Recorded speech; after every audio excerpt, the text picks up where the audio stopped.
Kalau kita memakan makanan yang tidak sesuai dengan kesukaan kita, apa respon kita?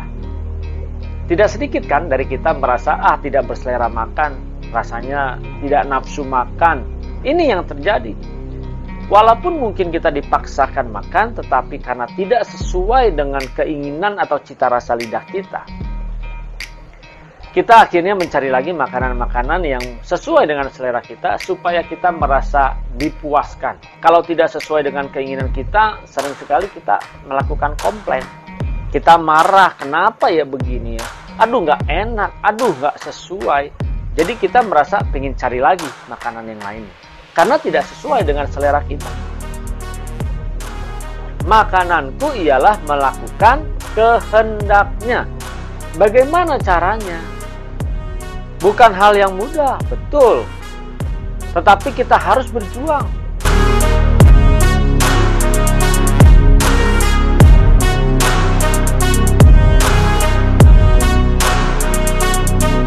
Shalom Bapak Ibu Saudara yang dikasihi oleh Tuhan kita Yesus Kristus dimanapun berada.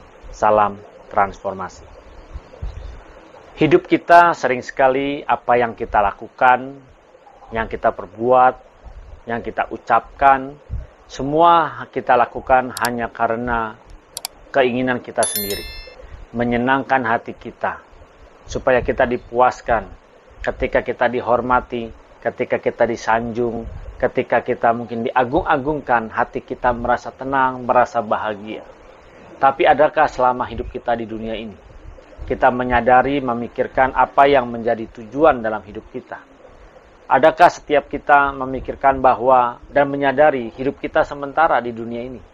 Kita paling hidup 70 tahun, tetapi apa setelah itu terjadi? Setelah kita menggenapi 70 tahun itu?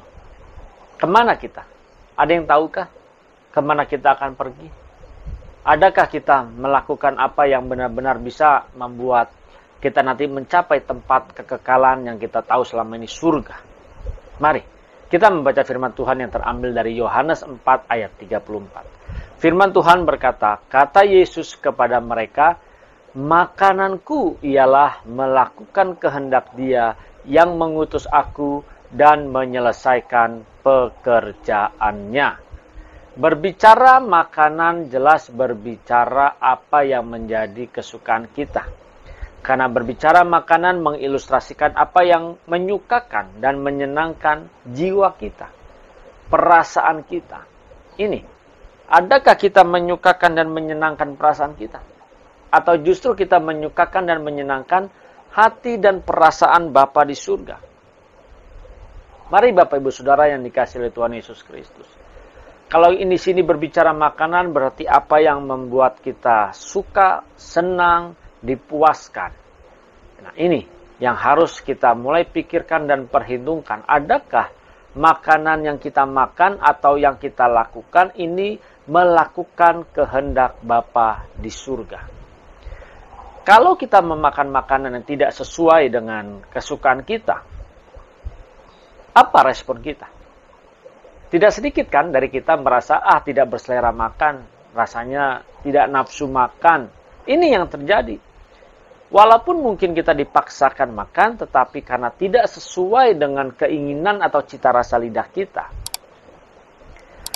akhirnya mencari lagi makanan-makanan yang sesuai dengan selera kita, supaya kita merasa dipuaskan, merasa disenangkan. Ini tidak sedikit. Semua ini yang kita makan ini sebenarnya bertujuan kepada keinginan kita pribadi. Kita kalau tidak sesuai dengan keinginan kita, sering sekali kita melakukan komplain. Kita marah, kenapa ya begini ya? Aduh nggak enak, aduh nggak sesuai. Jadi kita merasa pengen cari lagi makanan yang lainnya. Karena tidak sesuai dengan selera kita. Saya yakin Bapak Ibu Saudara dikasihi Tuhan Yesus Kristus, ketika makan makanan tidak sesuai dengan selera lidahnya, pasti akan berusaha mencari makanan yang sesuai dengan selera lidahnya. Karena merasa sering sekali belum kenyang. Walaupun ada beberapa orang yang sudah, mungkin ya sudahlah kalau tidak sesuai ya mau diapain lagi. Tidak melakukan komplain. Nah ini, sekarang kita harus bisa berjuang. Kalau tadi kita punya tujuan hidup, kita ingin masuk di tempat yang Tuhan janjikan, di kekekalan nanti, di langit yang baru dan bumi yang baru. Maka kita harus berjuang bagaimana kita dapat melakukan kehendak Bapa. Seperti firman Tuhan tadi, makananku ialah melakukan kehendaknya. Kepentinganku hanya dirimu, melayani perasaan Bapa. Di matamu ku istimewa, hidup bagimu sepenuhnya. Bagaimana caranya? Bukan hal yang mudah, betul. Tetapi kita harus berjuang. Kita harus berusaha. Firman Tuhan di dalam 1 Yohanes 2 ayat 6 berkata, barang siapa mengatakan bahwa ia ada di dalam dia, ia wajib hidup sama seperti Kristus telah hidup.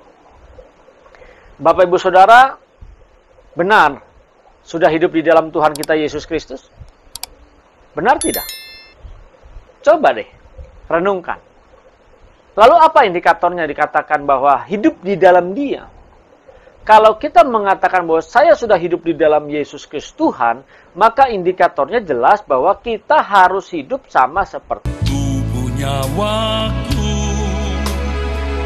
roh dan jiwaku, ku serahkan semua bagimu.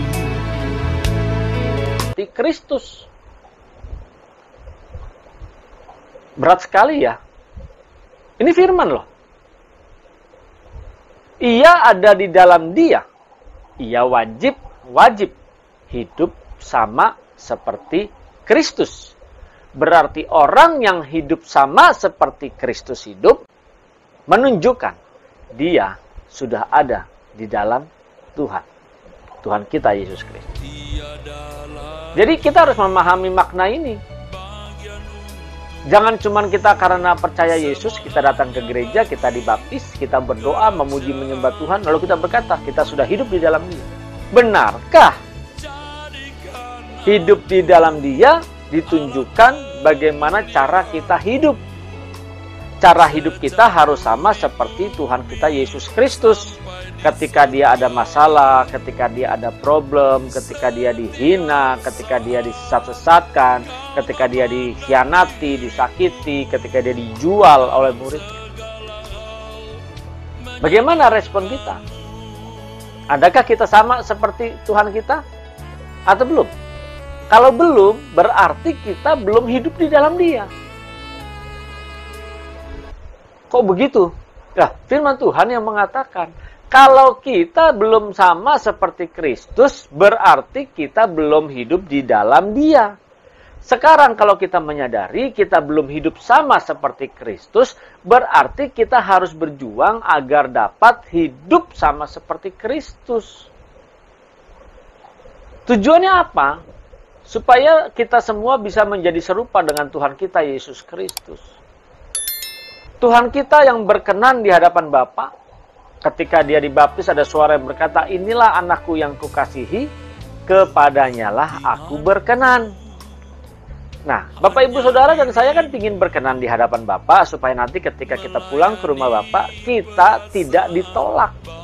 Tetapi kita dapat masuk di tempat yang Dia janjikan.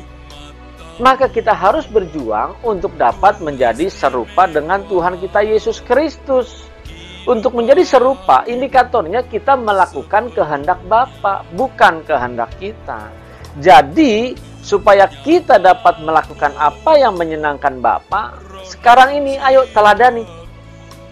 Teladani pribadi Tuhan kita Yesus Kristus. Bagaimana Dia hidup, bagaimana Dia berkata-kata, bagaimana sikap dan respon Dia ketika dihina, bagaimana sikap Dia ketika Dia disakiti, dikhianati sama murid-muridnya. Ayo kita berjuang. Belajar meneladani. Berbicara meneladani Tuhan kita Yesus Kristus. Jangan dipilih-pilih. Jangan cuma yang menyenangkan daging kita yang kita mau. Tetapi kita harus bisa menerima apa yang mungkin tidak sesuai dengan kehendak daging kita. Misalnya, ketika Tuhan Yesus mengalami penganiayaan, Tuhan Yesus mengalami penderitaan, kita pun harus meneladani bagaimana dia menderita. Apa yang dia responi saat dia menerima penderitaan, saat dia dicambuk, saat dia disiksa, saat dia mengalami ketakutan, apa yang dia perbuat. Adakah kita meneladani itu? Tidak sedikit kan dari kita? Kita hanya meneladani, memilih yang menyenangkan daging kita, yang enak-enak, tetapi yang tidak enak kita singkirkan. Kita tidak mau. Tetapi sekarang kita harus belajar bagaimana kita meneladani dia di dalam segala hal. Dalam segala hal menyenangkanmu, dalam segala hal menyenangkanmu. Baik yang suka ataupun yang duka, baik yang senang ataupun yang tidak senang. Kita teladani bagaimana cara dan respon dari Tuhan kita Yesus Kristus. Ketika dia mengalami penderitaan, ketika dia disiksa, ketika dia ditinju, dimahkotai duri, adakah dia bersungut-sungut? Bagaimana dengan kita? Ketika kita ada masalah, apakah kita tidak bersungut-sungut? Apakah kita mengatakan terima kasih Tuhan untuk segala penderitaan ini? Atau sebaliknya? Mari kita mengkoreksi sikap hidup kita. Atau kita hanya merasa senang saat kita diberkati saja apa yang kita inginkan tercapai. Saat kita berdoa minta tolong Tuhan, Tuhan kabulkan apa yang kita inginkan. Lalu kita merasa di sini kita menyenangkan hati Tuhan. Mari Bapak Ibu Saudara yang dikasihi oleh Tuhan Yesus Kristus, kita masih punya kesempatan. Ketika kita mendengar kebenaran ini, kita masih punya kesempatan untuk kita belajar berubah dari waktu ke waktu. Belajar untuk bagaimana kita dapat melakukan kehendak Bapa. Tidak ada cara lain selain kita memaksa diri kita untuk melakukan apa yang Bapa inginkan di dalam kehidupan ini. Supaya kita dapat menyukakan dan menyenangkan hati Bapa di surga.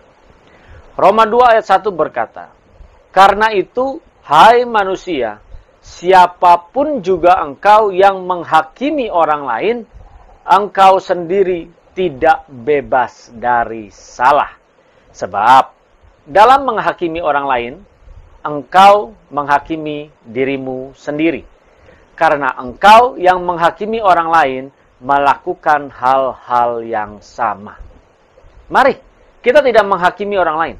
Belajar supaya kita tidak melakukan kesalahan. Tuhan Yesus, dia punya hak menghakimi ketika dia diperlakukan dengan tidak adil.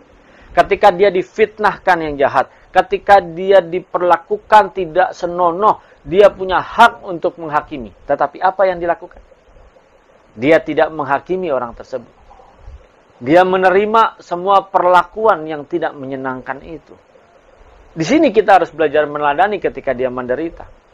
Sayangnya, begitu banyak orang saat ini tidak mau meneladani penderitaan yang dialami oleh Tuhan kita Yesus Kristus. Dia mau percaya Yesus sebagai Tuhan dan Juru Selamat karena dia mau menerima kebahagiaannya. Dia mau menerima berkatnya. Tetapi dia tidak mau menerima penderitaannya. Dia mau meneladani Tuhan kita Yesus Kristus karena dia mau mendapatkan hal-hal yang menguntungkan dirinya sendiri. Tetapi sekarang, transformasi cara berpikir kita. Hidup kita ada batasnya. Ada ujung jalan kehidupan yang kita akan sampai ke sana. Dan kita semua masing-masing akan berhadapan dengan tahta pengadilan Tuhan. Jadi kita harus mempersiapkan diri kita mulai saat ini. Roma 2 ayat 2 berkata, "Tetapi kita tahu bahwa hukuman Allah berlangsung secara jujur atas mereka yang berbuat demikian." Ingat, hukuman Allah berlangsung secara jujur. Ingat, tidak ada yang ditutup-tutupi, semua terbuka dengan lebar, semua terbuka dengan tidak ada satupun yang bisa kita rahasiakan, telanjang semuanya. Kita terbuka semuanya. Ayat selanjutnya, "Dan engkau, hai manusia, engkau yang menghakimi mereka yang berbuat demikian, sedangkan engkau sendiri melakukannya juga. Adakah engkau sangka bahwa engkau akan luput dari hukuman Allah?" Ingat, jangan kita menghakimi Orang lain bersalah kepada kita, kita tegur boleh, tapi kita tidak menghakimi dan terus mengingatkan kesalahannya. Tidak sedikit kan kita hidup selalu mengingatkan kesalahan orang lain. Kamu dulu begini, kamu pembohong, kamu nggak bener, kamu brengsek, kamu orangnya begini begitu, kamu suka cari keuntungan sendiri, kamu oportunis. Nah, ini. Ayo, jangan kita menghakimi orang lain kalau memang kita mau melakukan apa yang menjadi kesukaan dan kehendak Bapa. Jangan. Kita sering sekali merasa sudah jadi orang Kristen, kita berkuasa. Kita menjadi orang hebat. Lalu kita menghakimi sesuka hati kita. Ingat, ketika kita menghakimi orang lain, kita pun bersalah. Jangan merasa benar sendiri. Tidak sedikit kita hidup ini merasa bahwa kita yang paling benar. Kita yang paling perfect. Kita yang paling sempurna. Lebih baik kita merasa belum benar, tapi kita berjuang untuk benar. Kita merasa belum benar, supaya kita berjuang untuk benar. Orang-orang yang selalu merasa bahwa dirinya sudah benar, dia merasa puas dengan apa yang dia hidupi, dia tidak mengalami perubahan terus-menerus secara dinamik setiap hari. Seharusnya setiap hari kita terus mengalami pertumbuhan yang menjadi lebih baik dan lebih baik lagi di dalam kehidupan ini. Mari, Bapak Ibu Saudara yang dikasihi Tuhan Yesus Kristus, ayo lakukan kehendak Bapa dalam hidup ini, supaya pada akhirnya kita berkenan ketika kita pulang, kita diterima masuk di langit yang baru dan bumi yang baru, memerintah bersama dengan Tuhan kita, Yesus Kristus. Transformasi cara berpikir kita, transformasi hidup kita, transformasi apa yang kita lakukan, supaya makanan itu ialah melakukan kehendak Bapa. Tuhan Yesus Kristus memberkati. Salam transformasi.